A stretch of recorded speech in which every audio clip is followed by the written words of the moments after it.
रामायण से जुड़े कुछ अनसुने रहस्य जिनसे दुनिया अभी तक अनजान है।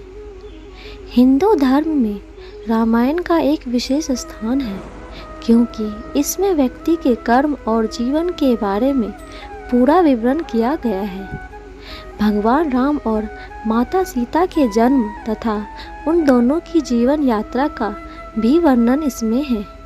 अधिकतर सभी लोग को रामायण की सारी कहानी के बारे में पता है, परंतु इससे जुड़ी कुछ ऐसी ही रहस्यमय बातें हैं जो शायद ही लोगों को पता हो।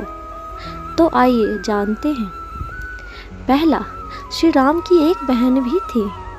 राजा दशरथ की संतानों के बारे में सबको यही पता है कि उनके 4 पुत्र थे, लेकिन इसके बारे में बहुत कम लोग ही जानते हैं कि श्री राम की एक बहन भी थी।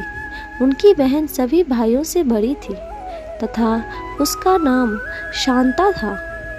ऐसा सुना गया है कि अंग देश के राजा रोमपद में कोई संतान नहीं थी, इसलिए राजा दशरथ ने अपनी पुत्री शांता को उन्हें दे दिया था।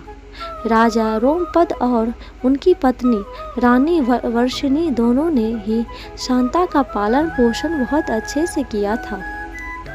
वह उससे बहुत स्नेह करते थे और उन्होंने माता पिता के सारे ही कर्तव्य निभाए थे। शांता का विवाह ऋषि श्रृगण ऋषि के साथ संपन्न हुआ था। नंबर 2, राम के बाकी सभी भाई किसके अवतार थे? राम भगवान विष्णु के अवतार माने जाते हैं, लेकिन उनके अन्य भाई लक्ष्मण और भरत और शत्रुघ्न के बारे में बहुत ही कम लोगों को पता होगा कि वह किसके अवतार थे। राम के छोटे भाई लक्ष्मण शेषनाग के अवतार माने जाते हैं। क्षीर सागर में विष्णु भगवान जिस आसन पर बैठते हैं वह शेषनाग ही है। भगवान विष्णु के हाथों में जो सुदर्शन चक्र और शंख शैल है, उनका अवतार भरत और शत्रुघ्न है। नंबर 3, वाल्मीकि रामायण में लक्ष्मण रेखा का वर्णन नहीं। रामायण की सारी कहानी में लक्ष्मण द्वारा खींची गई रेखा का वर्णन है। यह रेखा लक्ष्मण वन में स्थित अपनी झोपड़ी के चारों तरफ खींचती है। माता सीता श्री राम से हिरण को पकड़कर लाने के लिए कहती है, लेकिन यह हिरण राक्षस बारिश होता है जिसको श्री राम मारते हैं।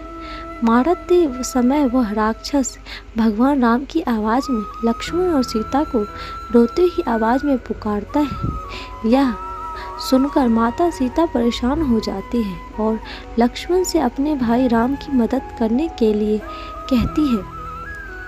लक्ष्मण पहले तो उनका आग्रह सुनकर मना कर देते हैं, परंतु फिर वह जाने के लिए तैयार हो जाते हैं। जाते समय लक्ष्मण एक रेखा खींच कर जाते हैं और सीता माँ से कहते हैं कि वह इस रेखा को पार ना करे।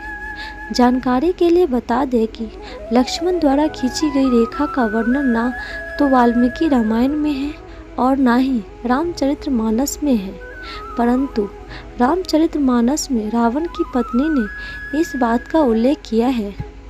नंबर 4, वीणा था रावण के ध्वज का प्रतीक। सभी राक्षसों में रावण सबसे अधिक बलवान था और वह उन सब का राजा था। रावण की शिव भगवान के प्रति बहुत आस्था थी और वह बात भी सच है कि उसने वेदों का पूरा अध्ययन किया था, जिसके कारण वह एक विद्वान बन गया था। रावण को वीणा बजाना बहुत पसंद था, परंतु उसमें अपनी इस कला पर कभी विशेष ध्यान नहीं दिया था। उसके ध्वज पर वीणा को प्रतीक के रूप में भी इसलिए अंकित किया गया था क्योंकि वह एक उत्कृष्ट वीणा वादक था। नंबर 5, राम ने अपने प्राणों का त्याग सरयू नदी में किया था। ऐसी मान्यता है कि जब सीता माता भूमि के अंदर समा गई थी और उन्होंने अपने शरीर को त्याग दिया था, तो भगवान राम ने भी उसके बाद सरयू नदी में जल समाधि लेकर इस पृथ्वी लोक का त्याग कर दिया था। दोस्तों, नंबर 6, लक्ष्मण को राम द्वारा मृत्युदंड देने का कारण। श्री राम अपने भाई लक्ष्मण से बहुत प्रेम करते थे।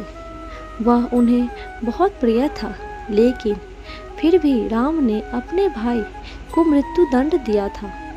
उसके पीछे एक कहानी है जो इस प्रकार है।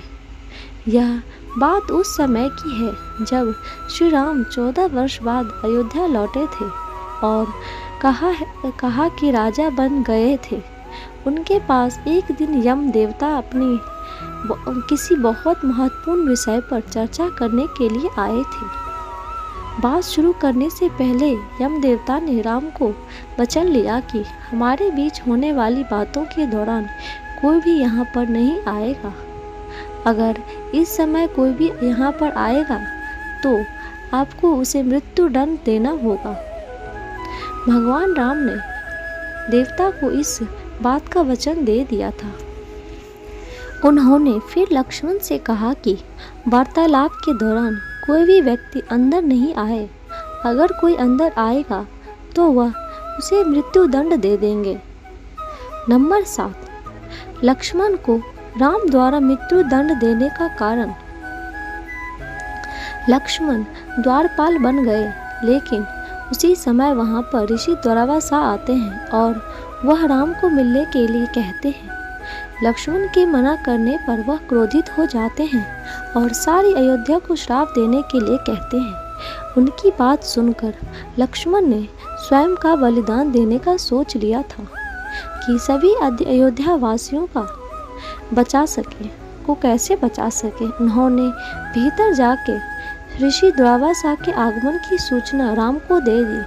श्री राम ने यह समय बहुत दुविधा का था, क्योंकि जब अब उन्होंने अपने वचन के अनुसार श्री राम ने अपने गुरु वशिष्ठ का सम्मान करते हुए इस परेशानी का हल पूछा तो उन्होंने कहा कि वह लक्ष्मण को मृत्यु दंड ना दे, बल्कि अपनी कोई भी प्रिय वस्तु त्याग दे। इस तरह लक्ष्मण का त्याग कर दो। यह बात सुनते ही लक्ष्मण ने श्री राम से कहा कि वह उनका त्याग ना करें। उन्होंने भगवान राम से कहा कि आप से दूर रहने से अच्छा मेरे लिए यही होगा कि मैं मृत्यु को गले लगा लूं। और फिर लक्ष्मण ने जल में समाधि लेकर प्राण त्याग दिए। दोस्तों, आपको ये रामचरितमानस के रोचक तथ्य कैसे लगे? कमेंट बॉक्स में ज़रूर बताइएगा और प्लीज़ लाइक शेयर सब्सक्राइब ज़रूर कीजिएगा। Thank you.